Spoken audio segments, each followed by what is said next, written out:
initial 5% allocation, and our reservoirs are at our some very historic lows, which I'll have some slides to show you that will demonstrate that fact.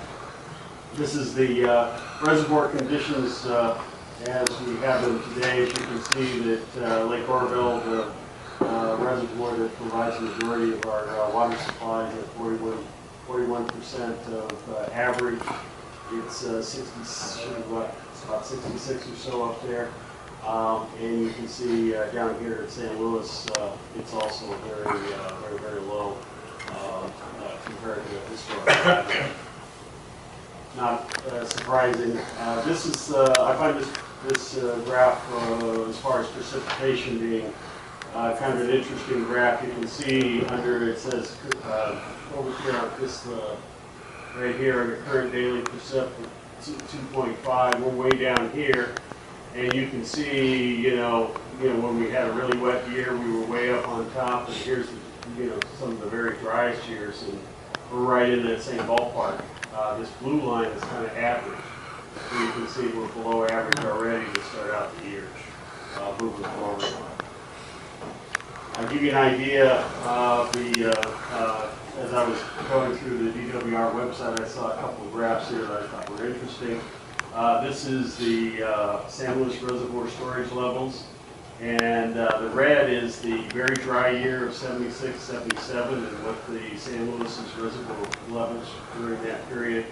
And this was the very wet year in 1982, 83. And you can see that we're down here, way down at 500, way below even the driest portion. And once again, this blue is kind of the average of what you would expect in St. Louis. So it doesn't.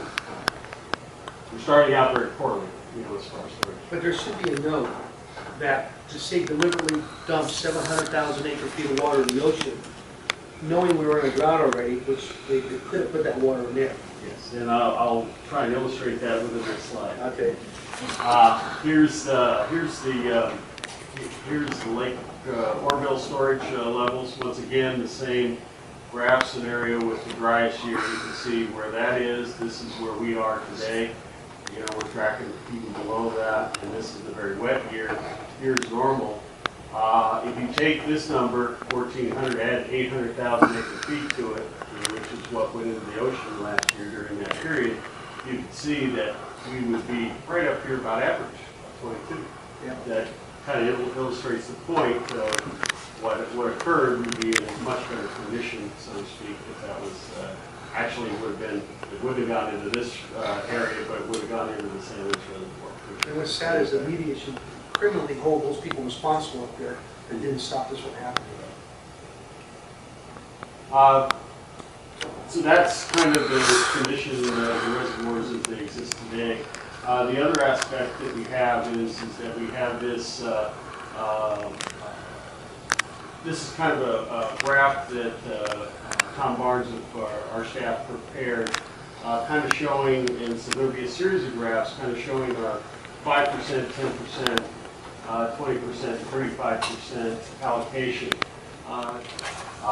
AVEk operations, currently we're using 16 million gallons a day, about 18% of capacity at Fort Sill. Rosamond's down 3.5 million gallons a day, about 25%. East side 1.25. MGB about 13%, and active Palmdale, as you can see. So what the numbers there compared to last year this time? I'll defer to. They're pretty comparable, right? Yeah. In addition, we're heavy into our preventative maintenance and repair work during this down period. The east feeder shutdown will occur on December 16th for 72 hours. This is to prepare to do some preventative maintenance with regards to air vacs and other piping situations where we're repairing them before they break, so they don't occur during the summertime peak period. For the east feeder shutdown, there will be a trial shutdown next week in order for waterworks to make sure they can move the water around like they need to in order to accomplish that task. The central feeder shutdown is scheduled for December 5th, and it should be about 12 hours to do the same type of work.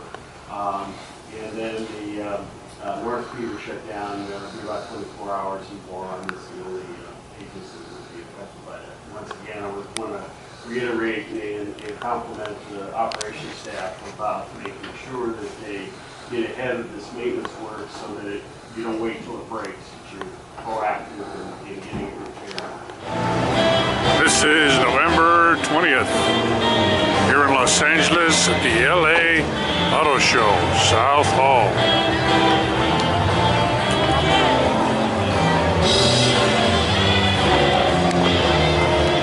Ladies and gentlemen, please welcome the 2015 Chevrolet Colorado.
Now with the all-new 2015 Colorado, Chevrolet reinvents the midsize truck.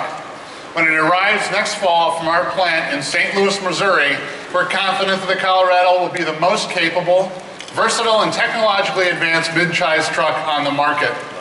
This truck is engineered to provide customers the best towing, best payload, and best fuel economy in segment. 2 engines will be offered at launch. A 2.5-liter 4-cylinder with an estimated 193 horsepower. That's out of our Spring Hill plant.